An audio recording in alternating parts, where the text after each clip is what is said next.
अस्सलाम वालेकुम दोस्तों।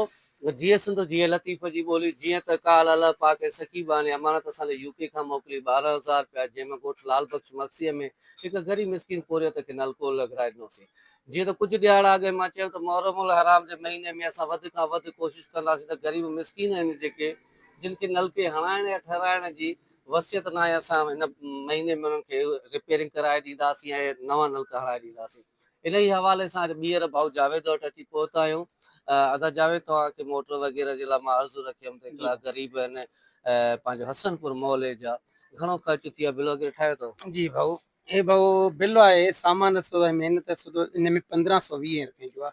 इन में 1500 महिनत बि अची वई, वाल कटोरी जेके नट बुटा हा आहिनि हा। इन में सभु अची हाणे हिन में वञे। नलको बि ठही वियो, मोटर बि ठही नलको बि ठही वियो, मोटर बि ठही वियो हिन में। ठीकु आहे। त इन में 1500 महिनत बि अची वई हिन मिस्त्री जी। 1520 रुपया जी भाऊ जी।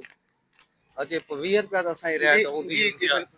अचे ही 1500 रुपया, ठीकु आहे न। ठीकु आहे भाऊ, महिरबानी। दोस्तो, जीअं त ही असांजो भाउ जावेद वटि इन जे करे प्रोग्राम रिकॉर्ड कई, बिल हुनजो प्रोग्राम इन करे रिकॉर्ड कयो त हू सफ़ेद पोश घराणो आहे, यतीम बचड़ा त जंहिंजे वालिद साहब खे 10 महीना कम थी विया त हू डेथ करे वियो आहे। बहितर न लॻो मूंखे त हिकिड़े 1500 रुपए जे करे असां हुननि जा प्रोग्राम कया, वीडियो रिकॉर्ड कयूं कंहिं अमड़ जी।